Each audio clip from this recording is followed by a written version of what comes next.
मैं बहुत दुखी हूँ। प्रेसिडेंट आते हैं तो चीफ मिनिस्टर भी आना चाहिए।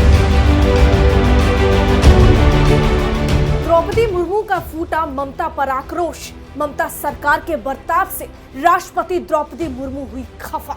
बंगाल में टूटा प्रोटोकॉल तो अब हुआ बड़ा खेल। जी हां, आपने बिल्कुल सही सुना। भारत की राष्ट्रपति द्रौपदी मुर्मू, जो हमेशा शांत और शालीन रहती हैं, इस बार अपने गुस्से को रोक नहीं पाई। आइए आपको इस रिपोर्ट में महामहिम द्रौपदी मुर्मू का ममता पर आक्रोश की वजह बताते हैं। आपको हर फैक्टर आसानी से बताएंगे कि यह बंगाल की ममता सरकार के लिए मामला क्यों गंभीर हो गया है। दरअसल शनिवार को दार्जिलिंग में राष्ट्रपति द्रौपदी मुर्मू ने सीधे शब्दों में कहा कि संथालों को कार्यक्रम स्थल तक आने से रोक दिया गया और इसका जिम्मेदार उन्होंने नाम लेकर बताया मुख्यमंत्री ममता बनर्जी। दरअसल दार्जिलिंग में आयोजित 9वें अंतर्राष्ट्रीय संथाल कॉन्फ्रेंस में राष्ट्रपति मुख्य अतिथि के तौर पर आई थी, लेकिन वहां का माहौल शांत नहीं रहा। राज्य सरकार ने प्रोटोकॉल का उल्लंघन किया और कोई भी अधिकारी राष्ट्रपति का स्वागत करने नहीं आया, यानी बंगाल में राष्ट्रपति का स्वागत नहीं हुआ और ये मामला अब एक बड़े राजनीतिक खेल की तरह सामने आया।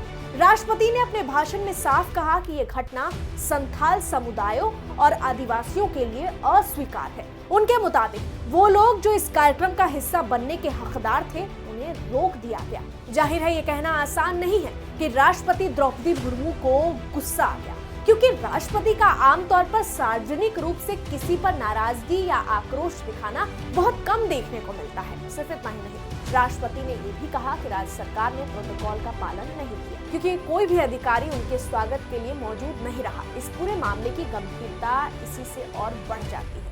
यानी इसका मतलब ये है कि अब आगे मामला और ज्यादा गंभीर हो सकता है। पहली बात, ये घटना राज्य और राष्ट्रपति के बीच प्रोटोकॉल उल्लंघन की है। दूसरी बात, राष्ट्रपति का ये गुस्सा सामान्य नाराजगी नहीं है, बल्कि गंभीर चेतावनी है कि आदिवासी समाज और उनके अधिकारों की अनदेखी बर्दाश्त नहीं की जाएगी। तीसरी बात, जब राष्ट्रपति का आक्रोश ममता बनर्जी पर फूटता है तो ये राजनीतिक और प्रशासनिक रूप से गंभीर मामला बन जाता है। अब सवाल उठता है कि ममता बनर्जी अब क्या करेंगी और आगे क्या हो सकता है। सबसे पहले पार्टी और राज्य प्रशासन को तुरंत प्रतिक्रिया देनी होगी। राष्ट्रपति ने सीधे तौर पर नाराजगी जताई है, इसलिए इसे नजरअंदाज करना मुश्किल होगा। संभावना है कि पश्चिम बंगाल सरकार कुछ सफाई या बयान जारी करे, जिसमें कहा जाए कि ये केवल अनजाने में हुई चूक थी और भविष्य में पूरी तरह प्रोटोकॉल का पालन किया जाएगा।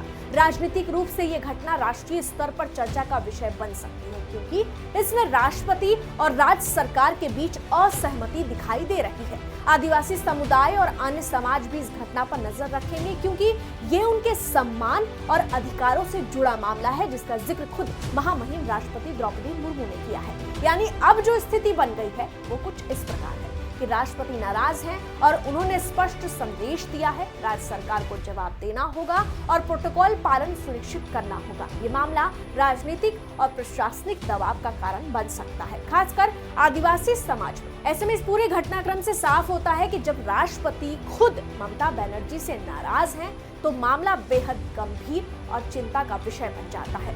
अब ये देखना होगा कि पश्चिम बंगाल सरकार इस चेतावनी को कैसे संभालेगी और आगे आदिवासी समाज के सम्मान और प्रोटोकॉल को लेकर क्या कदम उठाएगी। जाहिर है ममता बनर्जी और बीजेपी के बीच हमेशा राड़ रही है और अभी फिलहाल पश्चिम बंगाल में क्योंकि चुनाव है, इस बीच भी काफी ज्यादा राजनीति हो रही है। लेकिन इस बीच सबसे बड़ी बात यह है कि राष्ट्रपति इस पूरे देश के राष्ट्रपति होते हैं, इस देश के पहले व्यक्ति होते हैं, सम्मानीय पद है। हमारे लोकतांत्रिक पद का सम्मान करना बेहद जरूरी है। लेकिन ऐसे में इस मामले को आप कैसे देखते हैं, आपकी क्या प्रतिक्रिया है, कमेंट में जरूर लिखें। मैं आपके साथ अंशना उपाध्याय, आप देख रहे हैं HC न्यूज़। धन्यवाद।